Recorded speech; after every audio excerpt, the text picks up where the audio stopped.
Welcome back to Fast Money. We've got an after-hours alert on Zillow. Shares moving higher as one top hedge fund manager names it his top pick and says the stock could hit $350 in the next few years. Let's get to Leslie Picker, who's got that hedge fund manager. Leslie. Thank you so much, Melissa. Yes, that hedge fund manager is Gil Simon, the CIO of Soma Equity Partners. Gil, thank you very much for being here fresh off of that Sohn presentation on Zillow. You said in the presentation, of course, that you believe Zillow could be a $100 billion plus internet company. That's about 4 times its current market cap. You call it the Google of real estate. The market, though, appears to be pricing in something different. It appears to be pricing in some macroeconomic as well as some idiosyncratic risk here, with shares down more than 50% since its recent February highs. Where do you think the disconnect is? Hi, Leslie. So that's why we pitched it here. So we love that there's a short-term disconnect from the long-term story. And we get it. The short-term disconnect relates to the real estate market not declining, but certainly cooling off a bit, as well as Zillow specifically having some struggles in ramping up this iBuying function, which is not a trivial business to build. It reminds us a little bit of Tesla in their early days when they would shut down their Model 3 manufacturing lines. If you remember, there was even people would mock them when they had to build a tent outside of their factory to try to ramp up their manufacturing. Not trivial, but the big picture idea here is what's really appealing to us. And so what we see is that the nature or the way in which consumers in this country transact in the real estate market is totally going to change. This 3-month process of hiring realtors and staging your home, negotiating, fixing, 30-day closing, all of these things which are such a headache for consumers. There's a big opportunity to optimize that whole experience, and there are a couple of companies really focused on that. It's such a big opportunity, and we think this is the company that's going to win in that effort. So we think the long-term view is extremely compelling. It could be much bigger than a 4-bagger over time, and we like the fact that there's some short-term question marks around it that's creating a good opportunity in the stock. Are you concerned, though, that those short-term question marks could turn into long-term question marks? Just kind of to take a step back here, Zillow said on October 18th that it was pausing making new offers for those homes, to buy new homes, while it worked through the backlog related to some supply chain issues, some labor issues. Are those just things that you think are temporary and will work themselves out? Or is there a chance that this could be a broader issue with regard to its algorithms in terms of pricing for these homes?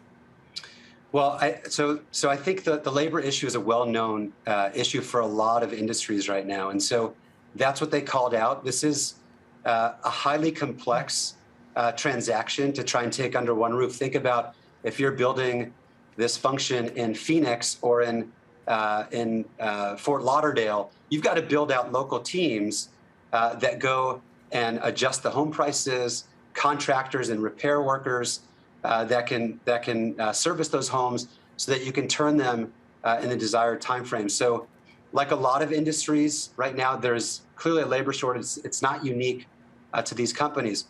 What gives us confidence is the value creation opportunity, again, for the consumer, where you can sell your home for a much shorter, over a much shorter period of time, at actually a higher net proceed to the seller. That is a step function in how our real estate market functions, and so that is our kind of guiding focus. And this company has a great management team. Rich Barton, who came back to run the company a few years ago, he's one of the co-founders. We're confident that they can iterate, and that this opportunity, justifies us living through a little bit of the pain in the short run. Hey, Gil, it's Melissa Lee back at the NASDAQ. So I'm glad that you mentioned the management team, because I'm wondering if you've gotten any sort of good answers. You actually mentioned, I think, Phoenix or Arizona specifically, but in one report from BTIG, they say that unlike other iBuyers out there, or Zillow, from the period of August through September, ramped up purchases at higher median prices in the market of Phoenix, according to an industry report, and then proceeded to try and sell them at lower prices. It seems like management actually missed the mark in a major housing market at a time when things were turning. So what confidence do you have that they've got a hold of that problem and that this won't repeat itself? So think about a couple of things. That this is already a tricky problem to solve, and think about a couple of factors that have made it even more complicated in the short run. One is how dynamic prices have been moving. So they really, screamed higher over the last 18 months since COVID started. And so that's created challenging. It's not trivial to figure out how to buy homes in this market. And it's a very unusual backdrop to be trying to accelerate this business. And then the labor shortage, which we talked about. So not surprising that they could have some issues. Also, they are, to be fair, learning a little bit from behind. Opendoor, which is their largest competitor, has a few-year head start on them. And so, that's just the reality of it. And so Zillow has to be a fast follower and iterate and build this muscle. They're adding 40% to their headcount to the company this year, which is about 2,000 employees, to build out these local teams and all of this muscle. So again, to us, the analogy is something akin to Tesla building the factory. It doesn't change that at the end of the day, they have to execute. They've got to make the right product that resonates with consumers, and the opportunity, if they can do that, is very significant. Gil, your portfolio has a mix of pandemic winners and then also names that are poised to prosper more when the economy reopens. Netflix, Uber, Zoom. I'm told there are some new ideas with Roblox and UMG. Can you kind of explain your thinking in investing in tech names right now, as we seem to be kind of at this inflection point for names that were really bifurcated over the last few years or so? Sure. And it's really hard to paint a broad brush. Just as an example, if we were talking 6 months ago, it would look like Netflix had seen its best days in 2020. Why would you own that in 2021? They got through those tough compares at the beginning of the year. The content slate, because they weren't able to make content for 6 months, suddenly, picked up.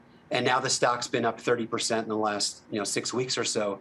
So it's really hard to paint with a broad brush. On the other hand, you have something like Zoom, which is down over 50% from its highs last year. That's another kind of COVID winner where people are really worried about the short-term churn dynamics. And we think that the long-term opportunity is so compelling with Zoom while everyone is agonizing over the short-term quarterly numbers. And so, there are those kinds of ideas that some are really working and some are not. For us, it's just trying to find the right entry points to achieve the kind of IRRs that we're looking for. Our largest position today is another consumer internet company, which is Uber, which also has had a bit of fits and starts with respect to, obviously COVID was really great for the food delivery business. It's quadrupled in size, and it's actually bigger than the ride-sharing business today. The ride-sharing business is recovering nicely, but not in a linear fashion. And so investors are still wrestling with, we had Delta variant and, how do you exactly project out the ride-sharing business for a global company like Uber? And what we're excited about is over the next year or two, getting ride-sharing and food delivery, which is here to stay, going in the same direction at the same time. And that's almost never happened for this company, and at that point, we think that will satisfy a lot of or answer a lot of the questions around unit economics and how profitable can Uber really be at scale. So it's really a stock by stock formulation for us, and we're just trying to find the right entry points to make really big returns over time. Interesting. And of course, Uber, another company that's been plagued by some labor issues as well. If you've tried to get an Uber lately, you would know that it is not as easy as it once was. Gil Simon, thank you very much for joining us. Soma Equity Partners, fresh off his presentation from Sohn. And tomorrow, we'll be sitting down with Glenn Kacher, who also spoke at Sohn today, of Light Street Capital. He's the founder and CIO at that firm. Melissa? Leslie, thank you. Leslie Picker covering the Sohn Conference for us. In the regular session, Zillow was down 2.4%. After hours is up 2.4%. Almost a wash here. Tim, what are your feelings on Zillow? Well, I tell you what, I like the call. It is a non-consensus call, and it's a company that a lot of was made out of their iBuyer business being, paused, let's say. Their listings business is still ridiculously strong, and there's a very high margin ad business too that I think is overlooked. And I think the stock is not as expensive as it certainly as it once was, but relative to the growth here. So I think investors in hedge fund managers are looking for guys that do the work and guys that aren't necessarily in the consensus calls, and I think that's an interesting play. Yeah, Grasso. Yeah, I think the pivot based on the business model and strategy, most investors don't understand it, so they think it's loaded with risk, and they wind up selling first, then asking questions later. But Gil spelled out a very coherent entry point for the stock. And on technicals, if you look at the pandemic low to the all-time highs in the stock, or the recent highs, you come up with a 618 retracement. We're right there. $93 is the holy grail in the stock, and that's actually where the 50-day moving average lines up. So Gil laid out the fundamentals. The technicals, this is a huge level for technicals. If it holds, the stock can really rip.